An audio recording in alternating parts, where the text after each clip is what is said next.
All right, let's dispel one of the most common online course myths out there. There are so many different ways you can structure an online course or program, and most of the gurus out there are going to give you some sort of like prescribed template or checklist or quiz to tell you exactly what kind of course to build for you. Well, they're entirely wrong. Hi, I'm Dustin, and in this video, I'm going to take you behind the scenes as I build out my upcoming online course offer and show you exactly why it's not as easy as just choosing a prescribed template.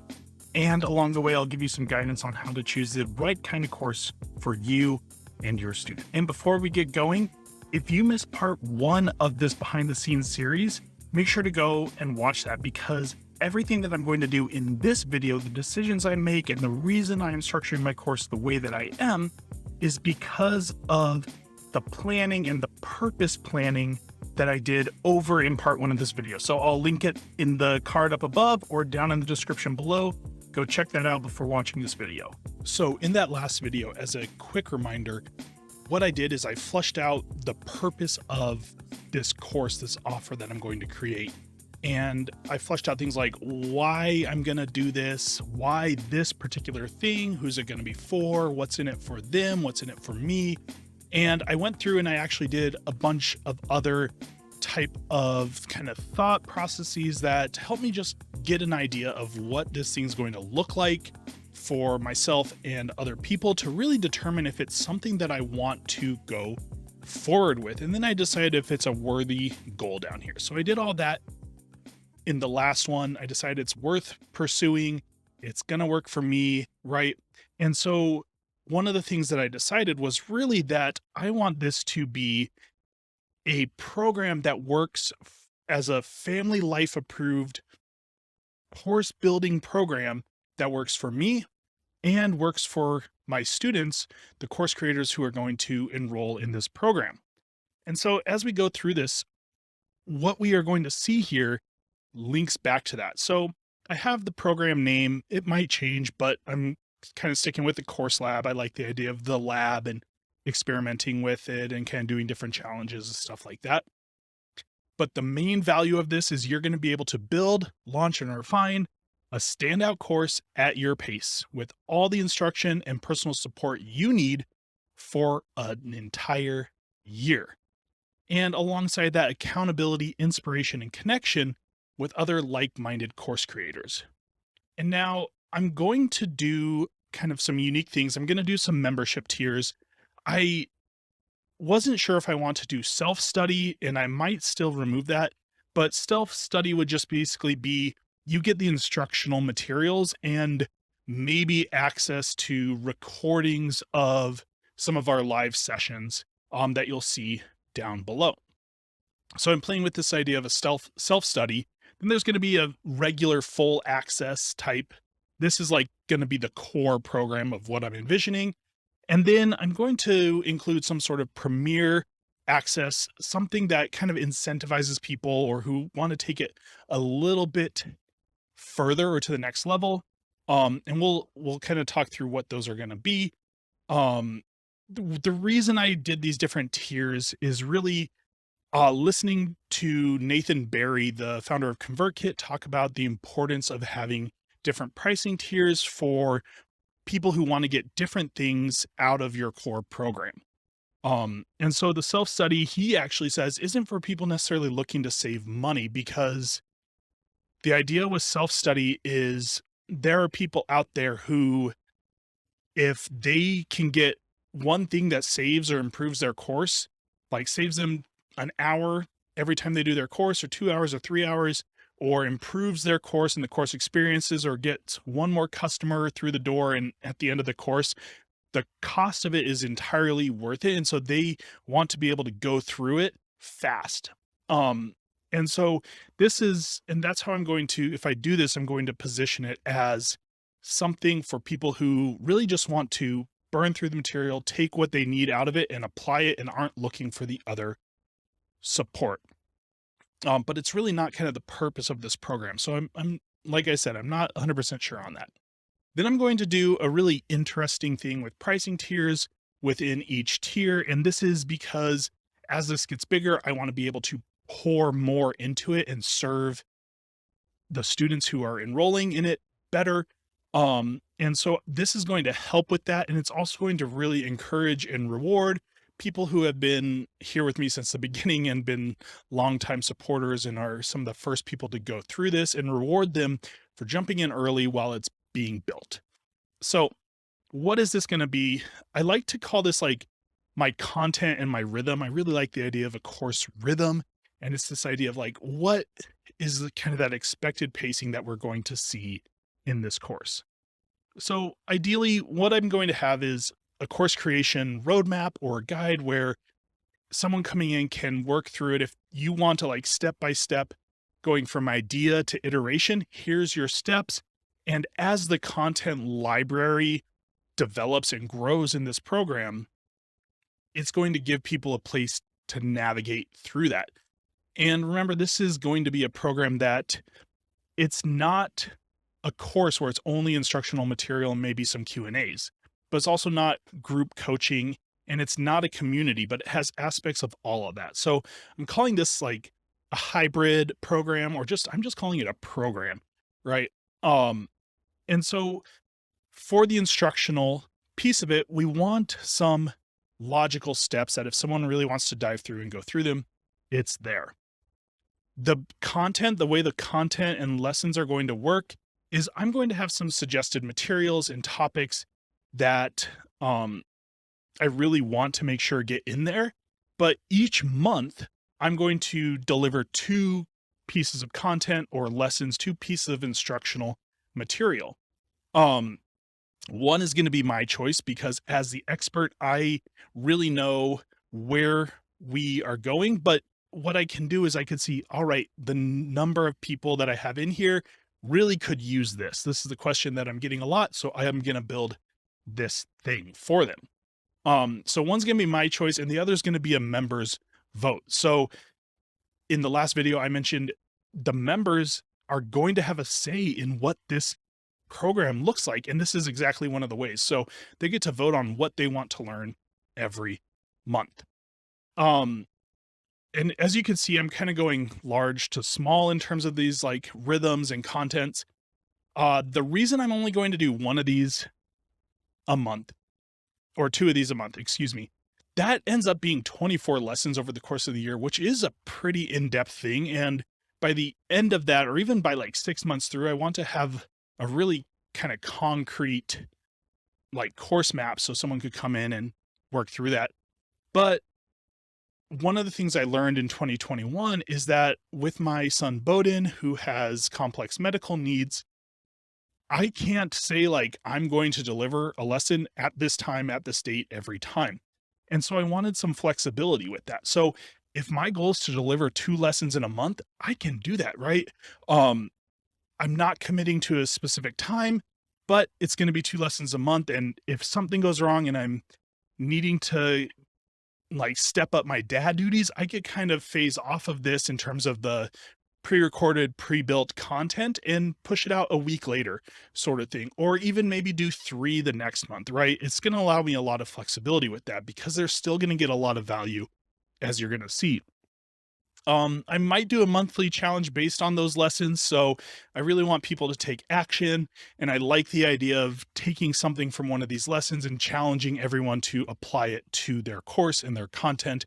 And so I like that. That might be a bonus thing going in. It's not one of the core ones, but I have it here because that's what I'm thinking. I'm going to do video office hours every other week. So bi-weekly, what this means is I will have some sort of video office hours. People can drop in and ask whatever they want, right? This is getting the help they need when they need it. And so this video office hours allows people to hop in, ask specific direct questions about their own content and get answers really when they need it. And then this bi-weekly or monthly video hot seats, it kind of depends on how many people we have in here to start, how long they take, but a hot seat is where we as a group focus in on one person's problem. So members will be able to sign up for these hot seats and they'll show up. It'll be a live video and we will talk through their problems as a group. Like they'll have my eyes and the rest of the group's eyes on their material, giving them suggestions and helping them work through some of the more challenging things in their courses. Again, the help they need when they need it. So a lot of value is going to be coming from these live meetings. And again, because it's such a long program, we can have flexibility with those times and dates and things like that. I want to do weekly asynchronous stand-ups or goals, and this is kind of where in our community area, at the beginning of the week, I guide everyone through setting their goals and focusing on them throughout the week, what we plan to work on, check back in, do some weekly highs and lows, kind of those things that really help keep us accountable and motivated as we move forward. And then every other month, what I'll probably do is some sort of questionnaire. It might be every month, but I don't want to overwhelm my students with it. But figuring out what's going well, what's not going well, what they want to learn more of, and that sort of thing. But that lets me make sure that I'm tailoring this thing to the students that are in it. So it's right. It's got some instructional content, it's got some group coaching, and it's got some community membership. I guess in here, what we should also do with the core content is just going to be, it's going to be like, so there's going to be the circle community. It's going to be a members area, forum based, where you could come in and ask questions and get feedback or that sort of thing. So I'll also be relying on the community to help provide some of the value here, in that they'll get value out of the community themselves. So this is kind of the main core content. And I think it's going to be amazing. So what I did is I kind of broke down what's going to be in those tiers, right? I mentioned these tiers. Now that I know the content, the core content, right? This is the stuff I want to be in that full access tier. What does the self-study tier look like? And this is going to be access to all the monthly content lessons, previous and future, for 1 year. So whenever you sign up, you'll get access to everything for 1 full year. This is not going to be a content forever type of program. It's not meant to be like that. It's meant to be supportive throughout your journey. And so I like the previous and future for up to a year.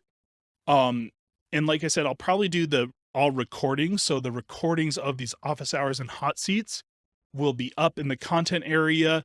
And so they'll get access to those recordings to go through as they need. I'll probably tag them by topics and questions and things like that. And then I probably will try to do like upsell for lifetime access. So instead of just for 1 year, if they want to pay a bit more, they will just pay. I'm thinking the current cost of the course or the self-study tier times 1.5 will sell them lifetime access, and they can just have it at that point from there. So the premier option, I said, so that's the self-study and the full access. Part of what has me doing this is honestly, like, it's easy. It's easy to do, right? It's already kind of there. And so if there's people who would benefit from it, I mean, why not make it available to them? It is a very low hanging piece of fruit, so to speak, for me to include in my options. The premier option, this is the above average tier or the exceptional tier sort of thing.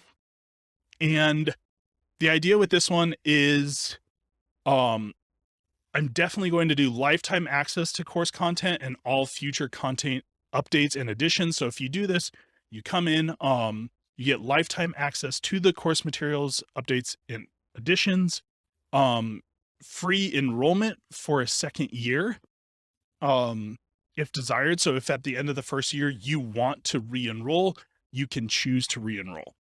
I also hopefully want to do something like guest interviews where I have on really successful course creators and talk about their courses, talk about what they do, allow the group to interview them, that sort of thing. And so that might be a premier option where the people who buy this tier will get some sort of like coaching from these really big names. That's how I'm envisioning it. That's a little harder of one to commit to because we'd have to recruit those people and make sure we have it. I'm thinking maybe Voxer access, which is like voice messaging. So Monday through Friday, I will hop on and answer questions as needed if you ask questions to me. I'm also thinking potentially like some um one-on-one coaching. So like I'm not sure exactly how much, but I'm thinking some one-on-one coaching thrown in there, maybe 3 of these sessions or 4 of these sessions, maybe 5 or 6. I'm not 100% sure, right? There's some of these fine-tuning things, but this is really kind of flushing it out. Um, I'm hoping that if you're watching this video, I would love to know what you think of this Premier option. What sounds great? What do you wish would be included? You're like, "Oh, if I want to pay a bit more, um, this is what I want." Like, I'd love to hear that. In this video, I'm not going to get into pricing. I think pricing can be its own video and will definitely be the next update. So I'm going to kind of scroll past that quick. Um, but as I go through here in terms of thinking like, where is this all going to live? What type of materials are going to be needed? Softwares, that sort of thing. Communication and like the community part of it. I'm really gonna think I'm gonna have it live in Circle. Circle is so good at that. I wish there was one platform. Right now, I'm still not too thrilled with Podia's community platform in terms of you can't direct message other members, and that alone kind of outs it for me. I want people in this to be able to message each other, make connections, create mini masterminds, that sort of thing. Right. And as we go back up here, that's also something I can do is as we get more and more people, I can create accountability groups. Um, right. So kind of creating this community of people helping each other out through this. And that's really what this is meant to be. And you're actually going to see pricing reflected in this goal of like a community and accountability groups and partners and stuff like that. And I'm excited for that. So make sure to stay tuned for the um, pricing video. But as we come back down here, right, communication, community, that kind of thing in Circle, account management. Unfortunately, they're going to have 2 accounts, one in Circle and one in Podia. Um, the knowledge base in terms of like all of that instructional material I messaged or I mentioned is going to be built out into Podia. I can do some nice like integration between Podia and Circle in terms of making it easy to access that content from within Circle. But it's still not perfectly in sync. The member directory is going to be in Circle. Like I mentioned, I want people to be able to do that. And then Circle will also actually allow me to host and schedule live events. So they might happen on Zoom, so they could be uploaded. Or Circle might just allow me to, their events is in beta, but I can create events within the group so everyone knows when it is and they get notifications and they can just show up right where they already are, which is something I'm really after. The platforms, right? I'm just kind of flushing out where this is all going to be. Going to be selling it through Podia. This is going to be an application only type program. I really want to make sure that I get the right people in here who are going to be a net positive for the community and actually support and grow each other. Podia allows me to set up those payment plans the way I want. So we'll do that with Podia. Again, I said member Circle or directory, video chat, Zoom or Circle, depending on what their software is. I think Zoom integrates with it, but Circle may have their own coming out. Knowledge base Podia, email, Podia and ConvertKit. And then, you know, if I have to do any other random integrations, Zapier for that. I've also been kind of playing around with these content paths for beginners, intermediate, and advanced. But I might just streamline it down to a single one. So this is the structure. This is the content. This is what I plan for this to be. And the reason I started this video out by saying like, build it how you want. Again, you can see, and you heard me say that this is really designed the way it is because I want it to work for my family. And I want it to be something that people can go through at their own pace. I don't want the members of this to feel like they're going to miss out on something if they have a particularly busy week or even month, right? If you fall off the bandwagon for a month, but then come back at it, I'm here for you. The group will be there for you. We'll be cheering you on the whole way. And so you could see that as I kind of structured out the way this works, the rhythm, how it's all going to happen, it supports that. It supports the goal I have for this course. And again, that's how you should structure your course. You should structure your course in a way that facilitates you delivering that value proposition, you delivering the promise that you made your students when they signed up. And to do that, I need to take into account not only my students and their needs, but me, the instructor, and my needs. Because if I'm not taking those into account, I'm not going to be able to deliver. So you should absolutely be taking into account you and your own needs, as well as your students' needs when you start structuring and building this out. Don't feel like you have to build it one specific way because that's what an online guru told you. Be creative, get outside the box, do something different. That's okay. And so if you missed it, I'll have the first video linked right here again for you, but otherwise be sure to subscribe to the channel. Let me know down below in the comments what you think is the most exciting part of this offer and what part of the offer is something you would kick out or get rid of. And the next video is going to be all about how I'm going to price this course, and I'm going to be trying a couple of really unique and interesting strategies. And so I'd love to get your feedback on what those are. We'll see you then.